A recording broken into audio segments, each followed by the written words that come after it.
Oi pessoal, sejam bem-vindos a mais um vídeo do canal. Hoje nós vamos conversar um pouco sobre anotações e marcações nos livros. Sempre que eu posto um livrinho assim, todo marcado e rabiscado, vocês me perguntam muito sobre o que eu anoto, sobre como eu faço essas marcações, se tem alguma legenda, algum método. Então vamos sanar todas essas dúvidas hoje. Eu separei em duas categorias aqui os livros que eu marco. De um lado, os livros que eu marco por prazer, aquelas leituras que eu só tô fazendo ali para relaxar a mente. E de um outro lado, a gente tem os livros que eu preciso analisar. E por analisar, porque eu sou estudante de letras, língua e literatura inglesa, e às vezes, né, a gente precisa ler alguns livros e analisá-los para um trabalho, um seminário. Eu sou pesquisadora de literatura, então eventualmente escrevo algum artigo, tenho alguma palestra, e isso me auxilia muito na hora de escrever ou fazer ali o meu trabalho. Portanto, vamos falar dessas duas formas, começando, é claro, com a forma mais fácil, que são os livros que eu leio por prazer. Trouxe aqui dois exemplos de livros que eu li recentemente. Esse daqui da Agatha Christie, que eu já conversei com vocês sobre, e esse daqui da Sally Rooney, e ambos estão todos marcadinhos, mas vocês percebem que são marcações diferentes dessa daqui, né? Então, eu basicamente só coloco ali um post-it, como vocês podem ver, nas citações que eu acho que são interessantes, nas citações que mais me chamaram a atenção, naquilo que eu acho que é relevante para a narrativa, de repente o momento do plot, ou um momento em que acontece ali uma reviravolta que seja interna, externa aos personagens. Portanto, são marcações assim que vão variar muito de acordo com a obra que eu tô lendo. Não tem nenhum método específico para esse tipo de anotação, simplesmente me interessou, marquei. Uma coisa que eu gosto de fazer, tanto em livros que eu leio por prazer, quanto nos livros que eu preciso analisar, é uma relação dos personagens. Então, geralmente, quando você abrir um livro meu, vai ter um post-it aqui com a relação dos personagens. Ao lado, eu sempre coloco uma breve descrição sobre eles, porque isso me ajuda a me situar na narrativa. Às vezes, por exemplo, se você está lendo um livro russo, um mesmo personagem tem diversos nomes e isso acaba te atrapalhando, dando um nó na sua cabeça, né? Porque você se perde. Então, eu acho que é interessante colocar ali o nome do personagem e o papel dele ao lado. Isso vai te auxiliar muito a compreender melhor a narrativa. Eu sempre faço isso, independente dos livros de lazer ou dos livros que precisam mais, né, do meu empenho intelectual, digamos assim. Isso realmente me auxilia muito. Outro ponto que eu gosto de fazer é uma breve descrição dos acontecimentos. Vocês podem ver aqui, eu geralmente uso esses post-its maiores, porque aí cabe mais coisa, né? Eu sempre coloco aqui os principais eventos da narrativa, porque quando eu for pegar esse livro, né, daqui a um tempo, eu consigo lembrar exatamente do que aconteceu. E eu, pessoalmente, sou uma pessoa que esquece muito o final dos livros. Às vezes eu lembro de toda a narrativa e esqueço o final. Portanto, uma coisa que me ajuda muito nisso, a não esquecer como que os livros terminam, é colocar um post-it com um resuminho da história. Isso facilita muito a minha vida. Como eu falei, eu sou estudante de letras e, eventualmente, eu precisei fazer provas sobre livros que eu já tinha lido. E nem sempre eu relia, porque com o auxílio das minhas anotações, das minhas marcações, eu já conseguia lembrar de tudo que aconteceu no livro. Então, essas marcações, né, com os post-its grandes ou menores, elas também são uma ferramenta, né, de memória, porque se você tem uma memória ruim como a minha, olha, é essencial anotar nos livros, porque você realmente tem ali na sua mão aquilo que aconteceu na história e as suas percepções, né? Eu acho que essa é a grande mágica de anotar em livros, é porque você pode ter lido esse livrinho aqui há 10 anos atrás e quando você pega aquela marcação, vem tudo à tona que você sentiu quando leu pela primeira vez. Se você vê os meus livros, eles sempre têm muitas anotações às margens, né? E se eu ganhasse R$1 para cada vez que alguém me perguntou, Sabrina, o que você anota? O Jeff Bezos, hoje em dia, ele teria muita competição, viu? Mas o que eu quero dizer com anotações nos livros, independente, né, de ser por lazer ou ser para analisar, é que eu costumo colocar as minhas impressões. Se algo me marca muito enquanto eu tô lendo, eu gosto de colocar à margem o que eu senti, o que eu pensei com relação àquilo, se eu discordo ou se eu concordo e por que que eu discordo daquela passagem, do que o autor, o narrador está falando. Eu acho que estabelecer esse diálogo com o livro é essencial para desenvolvermos o nosso senso crítico. Essa é a principal razão, né, de eu marcar tanto os meus livros e anotar. Eu acho que isso nos auxilia de uma maneira imensa. Você vai amadurecendo intelectualmente à medida que você coloca no papel as suas reflexões, as suas ponderações sobre aquilo que você está lendo. Então, basicamente é isso aqui sobre os livros de lazer, né? Agora vamos passar para os livros de análise. Para os livros de análise, eu usualmente faço uma coisinha um tantinho diferente, que é uma legenda. Peguei aqui esse exemplo aqui de Shirley, né, da Charlotte Brontë. Vou mostrar para vocês aqui uma breve legenda do que eu coloco. Essa legenda eu sempre faço com um marcador de texto. E aí eu separo uma cor para determinado tema, depende muito do que eu tô lendo, depende muito do meu objetivo com a leitura. Se eu já tenho um tema em mente, digamos, sei lá, que eu vou analisar o papel do narrador em determinado livro, então eu coloco uma cor para o narrador.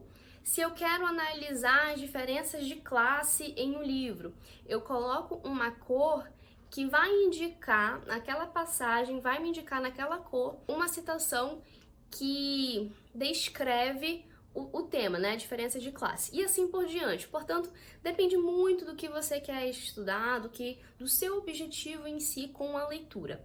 O que geralmente contém aqui na minha legenda: uma cor para o narrador, uma cor para os personagens, uma cor para os lugares, especialmente se eu tô lendo um livro vitoriano, porque o lugar, ele é muito pertinente para a literatura vitoriana, na medida em que o personagem desempenha um papel peculiar ali naquele lugar. E à medida que ele vai mudando de cidade ou de casa, isso também vai indicar uma outra faceta ali daquele personagem, assim por diante. Então eu acho interessante colocar uma cor para os lugares. Mas isso em romances de vitorianos, né? Como eu disse, varia muito de leitura para leitura. Outra cor que eu gosto de colocar é importante. Então, as passagens que eu acho que são relevantes de alguma forma para a minha análise, né? Uma coisa que chama muito atenção, então eu marco com aquela determinada cor de marca-texto. Você pode fazer isso com a cor do post-it, né, com o que for melhor para você. Eu gosto de fazer com o marca-texto porque o post-it está muito caro para eu fazer essa legenda com post-it. E também porque eu gosto de combinar o post-it com a capa do livro. Quem mais é assim? Mas eu adoro deixar, eu tento, né, nem sempre é possível, porque tem algumas capas que são bem diferenciadas. Mas é basicamente isso, gosto muito de fazer essa legenda. E outra dica, se você tá lendo em inglês, eu também acho interessante você colocar uma cor de marca-texto para palavras que você não conhece. Isso também é uma forma de te ajudar aí na leitura em uma língua estrangeira. Agora passando para essas marcações, essas sim, são as que vocês mais me perguntam, né, do que se tratam, do que elas falam. E isso daqui nada mais é do que passagens do livro que eu acho que são interessantes de analisar. Então, aquele momento ali naquela narrativa que é essencial, a morte de um personagem, ou o aparecimento de um personagem, um momento chave, né, da leitura, que você não quer esquecer de jeito nenhum. Eu faço isso, é claro, para analisar os livros, como eu disse, depende muito do seu objetivo, mas se de repente você participa aí de um clube de leitura, né, que tem aquelas discussões acaloradas, então você encontrou uma passagem que você não quer perder de jeito nenhum, eu acho interessante você colocar um post-it assim, porque na hora da discussão você já vai diretamente naquela passagem e vai estar ali de fácil acesso. Isso economiza muito tempo, né, em análise, em discussões. Às vezes, né, você tá ali na sua estante, quer procurar só uma coisa mínima que aconteceu ali naquele livro, e aí para não reviver todas essas marcações, você já tem em mãos aquele exato momento que aconteceu. Então, eu gosto muito de fazer isso.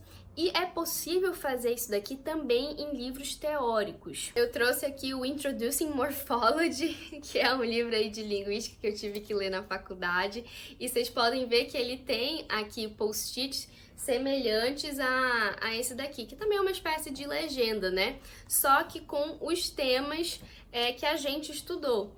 Então tem aqui affixes, compoundings, enfim, vai depender muito do que você tá lendo, né? Então, se você tá lendo aí um livro teórico, eu acho que muito válido também fazer esse tipo de marcação para estudar para prova, né? Porque aí, na hora de revisar, você já vem direto naquela citação e já encontra, né, onde ela está posta. Bom, gente, então essa é a forma que eu marco os meus livros, né, que eu faço as minhas anotações. Como vocês podem ver, não tem muito mistério, é mais uma forma de estabelecer um diálogo com o autor e comigo mesma, porque eu também coloco aqui nessas páginas as minhas reflexões, né?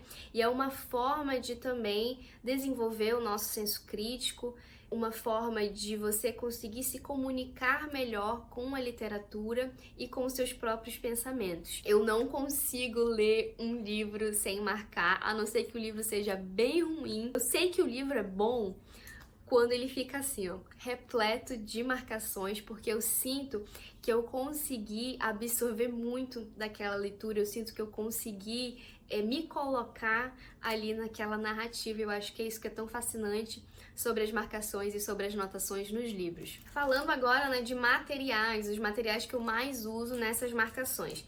Post-its, né, de tamanhos variados, vocês sabem que existe aí um mundo infinito de post-its. Os que eu mais uso são esses aqui, que são mais fáceis, né, de encontrar. Eu vou deixar aqui no box de descrição o link para esses post-its que eu mais uso.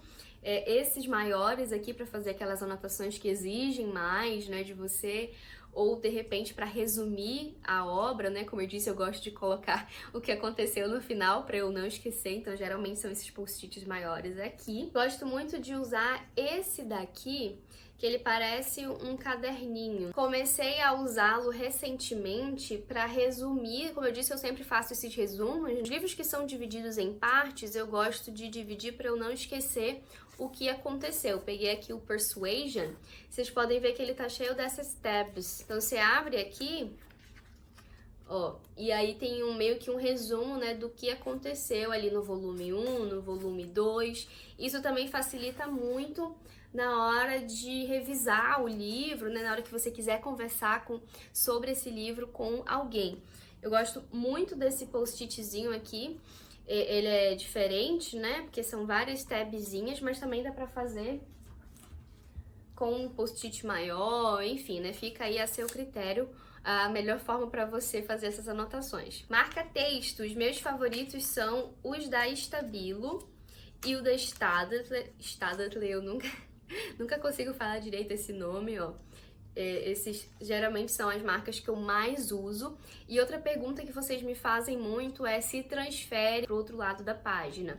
E assim, gente, isso depende muito da gramatura da folha. Se a folha for mais fina, independente do marca-texto que você usar, vai vazar para o outro lado da página, né? Esses aqui, eles vazam um pouco. Eu não me incomodo. Eu sei que tem gente que se incomoda. Tudo depende muito da gramatura do livro que você tá lendo, tá? Mas esses daqui, eles são excelentes e eles duram muito. Olha que eu marco muitos meus livros, mas esses são difíceis de acabar, de verdade. E aí, se você acha que vaza muito, eu sugiro usar esse daqui da Stabilo, o cinza. Ele quase não transpassa nada pro outro lado. Realmente, ele é muito, muito bom. E por último, né, as grafites. Aqui em Manaus a gente chama de grafite, né, mas aí lapiseira, enfim. Vocês entenderam, né? Eu uso só as da Pentel. Tem uma coleção de grafite da Pentel. Gosto muito da 07 e da 03. Acho que a 03 é a minha favorita, porque ela é muito fininha. Mas só que fica assim, ela desliza na página, é muito boa mesmo de anotar os livros com ela. Então já fica a dica aí da melhor grafite que você vai ter na sua vida. E essa grafite, assim, ela é um pouco cara, mas ela dura a vida inteira. Eu tenho um grafite Pentel que eu comprei, sei lá, 10 anos atrás, e elas continuam em um perfeito estado, assim. É quase um investimento. Amo essas grafites. Para finalizar, a última dica que eu dou pra vocês é tenha sempre em mãos um estojo ou uma pasta pequena, né?